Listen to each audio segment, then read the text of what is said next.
BSc third year paper first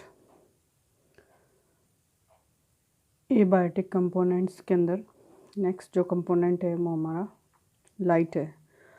इस light जो है प्रकाश एक प्रकार का ये ग्लोबल रेडिएशंस और फोटोसिंथेटिकली एक्टिव रेडिएशंस को एक्टिव रेडिएशंस के अंदर इसके अंदर प्रेजेंट्स होते हैं। जैसे लाइट का जो सोर्स है एनवायरनमेंट के अंदर वो है सनलाइट, और सनलाइट से हमें सोलर एनर्जी या सोलर रेडिएशंस प्राप्त होते हैं। ये सोलर रेडिएशंस जो है लगभग 50% जो सोलर रेडिएशंस जो है से जो रेडिएशंस होते हैं वो क्लाउड्स के द्वारा उसको एब्जॉर्ब कर दिया जाता है, और 23% उसमें से उसको रिफ्लेक्ट कर दिया जाता है। इसी तरह जो सोलर रेडिएशंस है उसका 45% जो है वो अर्थ में ट्रांसफ़र हो जाता है और उसका 4% रिप्लेस कर दिया जाता है। इसी तरह एब्जॉर्बेशंस ऑफ ओजोन्स और वाटर वेपर के द्वारा लगभग 10% जो है वो रेडिएशंस को एब्जॉर्ब कर लिया जाता है।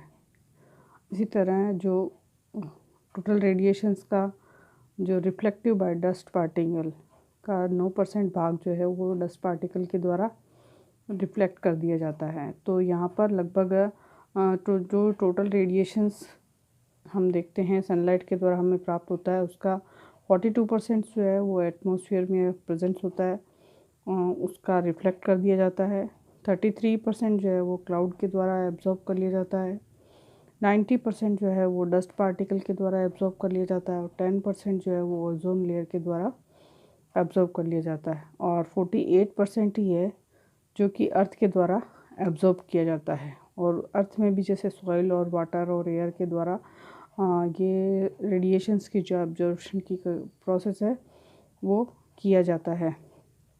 इस रेडिएशंस के अंदर लगभग 390 से लेके 810 मिली माइक्रोन जो रेडिएशंस होते हैं वेवलेंथ के रेडिएशन है, जिसमें 390 जो होता है वो पर्पल रेडिएशंस और 810 जो है वो अल्ट्रावायलेट रेडिएशंस जो होती है रेज इसके अंदर शामिल किया जाता है। उसी तरह जो ऑटोट्रॉफिक प्लांट्स जो होते हैं उसके अंदर स्वपोषी पादप जो होते हैं उसके अंदर 480 से लेकर 700 मिली माइक्रोन्स की रेड एंड ब्लू जो वेवलेंथ होती है उसका एब्जॉर्प्शन किया जाता है। और एब्जॉर्प्शन करने का काम जो है प्लांट्स के अंदर, जैसे यहाँ पर हमने पढ़ा एटमॉस्फेयर है, क्लाउड्स है, डस्ट है, ओजोन लेयर है और अर्थ है। तो यहाँ पर जो रेडिएशंस है उसको में जो प्लांट्स हैं उन प्लांट्स के अंदर जो क्लोरोफिल पिगमेंट्स होता है वो क्लोरोफिल पिगमेंट्स में जो क्लोरोफिल पिगमेंट्स के अंदर जो क्वांटम है वो क्वांटम बंडल्स प्रेजेंट्स होते हैं जो कि रेडिएशंस को ऑब्जर्व करते हैं, और क्वांटम बंडल्स के द्वारा फोटॉन्स का स्टिमुलेशन होता है, और इलेक्ट्रॉन जो है वो इलेक्ट्रॉन फोटोसिस्टम फर्स्ट और फोटोसिस्टम सेकंड के द्वारा वर्क करता है। और इस प्रकार जो लाइट एनर्जी होती है जो कि हमें सनलाइट से प्राप्त होती है प्लांट्स के क्लोरोफिल के द्वारा उसे केमिकल एनर्जी के अंदर कन्वर्ट कर दिया जाता है।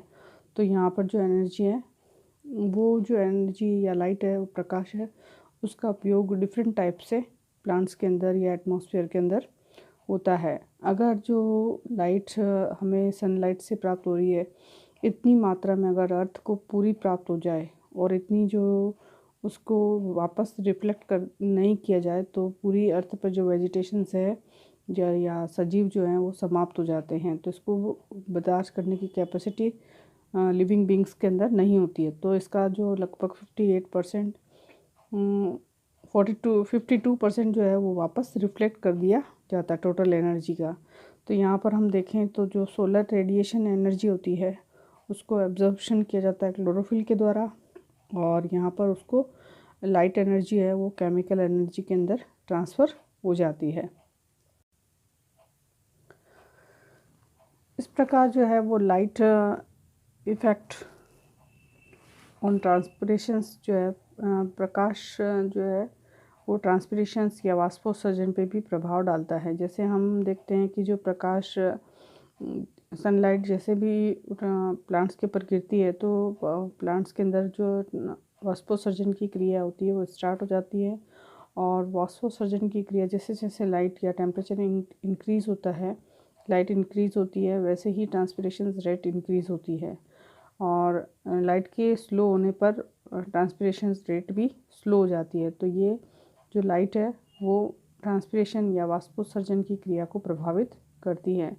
इसी तरह जो सनलाइट है उसके अंदर यूवी रेज जो है वो एब्जॉर्प्शन की जाती है ओजोन लेयर के द्वारा, जिसके कारण कि जो है जो लिविंग बींग्स है जैसे उसके अंदर जो ओजोन लेयर द्वारा यूवी रेज एब्जॉर्ब होने के कारण ये इसके जो हानिकारक प्रभाव होते हैं वो उससे ओजोन लेयर हमें प्रोटेक्ट करती है। ओजोन यूवी रेज के हानिकारक प्रभाव से ओजोन लेयर हमें प्रोटेक्ट करने का काम करती है।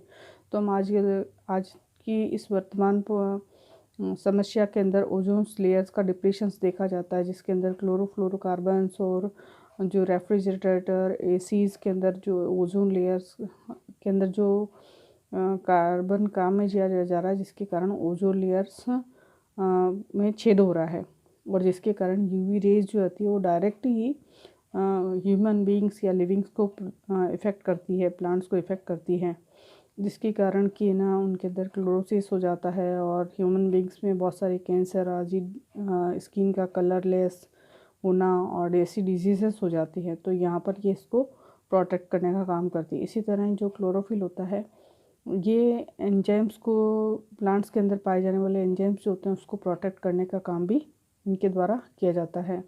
जैसे एक्टिवेटिंग ऑफ और ओपनिंग और क्लोजिंग ऑफ स्टोमेटा, जैसे जो प्लांट्स के अंदर लीफ के ऊपर जो स्टोमेटा पाए जाते हैं तो ये सनलाइट की प्रेजेंस के अंदर स्टोमेटा ओपन हो जाते हैं और जैसे ही डार्कनेस आ जाता है वापस स्टोमेटा क्लोज हो जाते हैं। तो ये एक प्रकार के एंजाइमेटिक एक्शंस होती है जिसके कारण स्टोमेटा ओपन और क्लोज होते हैं। अब यहाँ जो है वो अगर हम देखें तो intensity of light on vegetations और स्ट्रेटिफिकेशंस, यहाँ पर देखें तो जो लाइट की डायरेक्शंस जो पड़ती है अर्थ पर, जिसके कारण जो है वेजिटेशंस अलग अलग तरह की वेजिटेशंस यहाँ पर ग्रो करती है। जैसे ग्रासलैंड्स हमें देखने को मिलते हैं, हर्ब्स, श्रब्स और ट्री। तो ये हमें वेजिटेशंस की जो वैरायटीज़ है वो इफ़ेक्ट करती है लाइट की वजह से।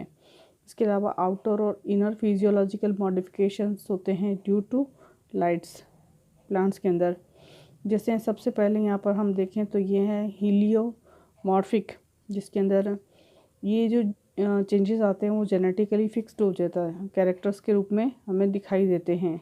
और ये जो जेनेटिकली फिक्स्ड कैरेक्टर्स होते हैं, आनुवंशिक लक्षण निश्चित होते हैं, ये हेरिडिटिकली या आनुवंशिक तौर पर एक पीढ़ी से दूसरी पीढ़ी में ट्रांसफ़र हो जाते हैं।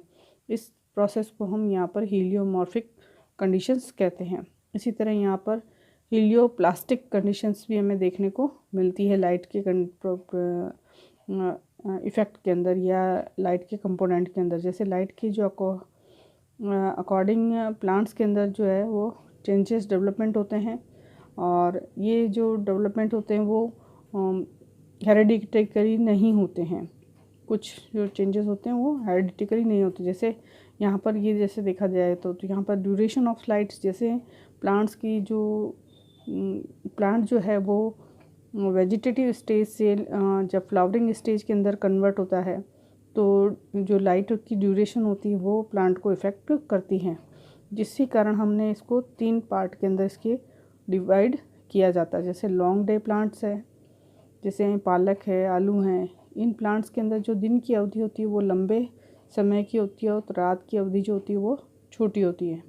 इसी तरह जो शॉर्ट डे प्लांट होते हैं उनके अंदर दिन की अवधि जो होती है वो छोटी होती है और रात्रि की अवधि लंबी होती है, जैसे डहलिया है, गुलदाउदी है। इसी तरह जो डे न्यूट्रल प्लांट्स होते हैं जैसे बैंगन है और टमाटर है, जिसके अंदर दिन और रात की अवधि किसी प्रकार का प्लांट के ऊपर कोई इफ़ेक्ट नहीं डालती। तो यहाँ पर हमने देखा कि जो लाइट है वो प्लांट के फ्लावरिंग पीरियड और वेजिटेटिव पीरियड्स के ऊपर इफ़ेक्ट डालती हैं।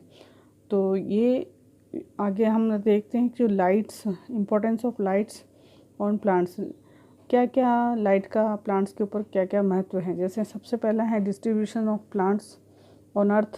तो अर्थ के ऊपर प्लांट्स का जो डिस्ट्रीब्यूशन पाया जाता है वो लाइट के ऊपर ही डिपेंड करता है, सनलाइट के ऊपर। जितनी सनलाइट अर्थ को प्राप्त होगी उसी आधार पर जो है प्लांट वेजिटेशंस का जो है डिस्ट्रीब्यूशंस अर्थ पे पाया जाता है। सेकंड जो होता है वो इफ़ेक्ट ऑन ट्रांसपिरेशंस, जैसे वाष्पोत्सर्जन की प्रक्रिया, जो क्रिया होती है उस पर भी लाइट के द्वारा प्रभाव पड़ता है। तो हमने अभी पढ़ा था, अभी समझा कि जो लाइट है वो ट्रांसपिरेशंस की रेट को इंक्रीज़ करती है और लाइट की ऑफ होने पर या डार्कनेस आने पर ट्रांसपिरेशंस की रेट डाउन हो जाती है। इसी प्रकार प्रकाश संश्लेषण में क्लोरोफिल का फॉर्मेशन भी हमने पढ़ा कि जो फोटोसिंथेटिक प्रकाश संश्लेषण का सबसे महत्वपूर्ण पार्ट है carbon dioxide, sunlight, presence of chlorophyll, carbon dioxide presence, water, minerals, इन सब की प्रेजेंस में जो है वो लाइट एनर्जी केमिकल एनर्जी के अंदर कन्वर्ट हो जाती है। तो ये सारी क्रिया जो होती है वो क्लोरोफिल के अंदर प्रेजेंस में होती है। तो यहाँ पर जो लाइट है वो क्लोरोफिल, सनलाइट की प्रेजेंस के अंदर ही क्लोरोफिल जो है वो लाइट एनर्जी को केमिकल एनर्जी के अंदर ट्रांसफ़र करता है और फूड का फॉर्मेशन करता है। तो ये एक इम्पॉर्टेंट रोल यहाँ पर अदा करता है। इसी तरह यहाँ पर चौथा फंक्शन हमें देखने को मिलता है ये ओपनिंग और क्लोजिंग ऑफ स्ट्रोमेटा, कि प्रेजेंस ऑफ लाइट की कंडीशंस के उपस्थित होने पर ही जो है स्ट्रोमेटा के अंदर पोटेशियम और हाइड्रोजन्स में मैलिक एसिड्स का निर्माण होता है और स्ट्रोमेटा का ओपनिंग और क्लोजिंग होता है। तो स्ट्रोमेटा लाइट की कंडीशंस के अंदर ओपन हो जाता है और डार्कनेस में पुनः स्ट्रोमेटा क्लोज हो जाता है। तो स्ट्रोमेटा की ओपनिंग और क्लोजिंग जो होती है, रंध्रों का पत्ती पर पाए जाना, उनका खुलना और बंद होने की प्रक्रिया भी लाइट पर डिपेंड करती है। पांचवा पार्ट आता है इसके अंदर रेस्पिरेशंस जो है।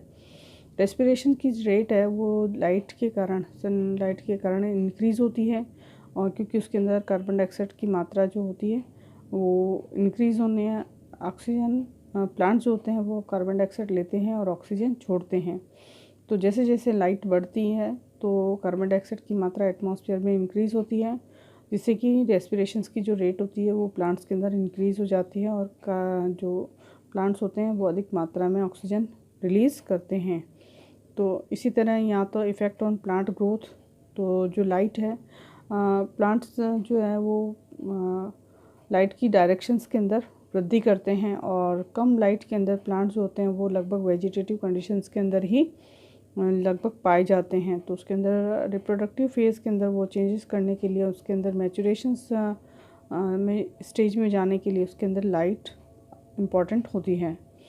अगला कैरेक्टर जो है वो है प्लांट्स की जो मूवमेंट है वो लाइट के कारण। इसमें है कि एक प्रकार का एक्सपेरिमेंट हमने देखा था कि अगर किसी पौधे को अगर सनलाइट की डायरेक्शंस के अंदर रखा जाए तो जो प्लांट है वो धीरे धीरे लाइट की और डायरेक्शन के अंदर ही मूव करने लगता है। तो हम यहाँ पर कह सकते हैं कि जो लाइट है वो प्लांट्स है वो लाइट को एब्जॉर्ब करता है और इसी कारण उसका मूवमेंट जो है वो लाइट की ओर हो जाता है। इसी तरह जो नेक्स्ट टॉपिक आता है या नेक्स्ट कैरेक्टर है जो है वो इफ़ेक्ट ऑन मॉर्फोलॉजिकल या एनाटॉमी ऑफ प्लांट्स। तो है जो लाइट है उसके कारण प्लांट्स की जो आकारिकी है और आंतरिक संरचना है वो प्रभावित होती है। बाहरी परिवर्तन में जैसे स्टोमेटा का बंद होना, खुलना, और आंतरिक संरचना के रूप में जैसे क्लोरोफिल का बनना, क्लोरोफिल का लाइट एनर्जी का केमिकल एनर्जी में कन्वर्ट होना, ये सब इंटरनली चेंजेस प्लांट्स के अंदर हमें देखने को मिलते हैं। तो ये जो लाइट है वो प्लांट्स के ऊपर डायरेक्ट और इनडायरेक्ट दोनों तरह के प्रभाव हमें यहाँ पर देखने को मिलते हैं। तो जो लाइट है ये एक प्रकार का एबायोटिक कंपोनेंट्स है जो कि लिविंग बीइंग्स को डायरेक्ट और इनडायरेक्ट दोनों ही तरह से उसे इफ़ेक्ट करता है।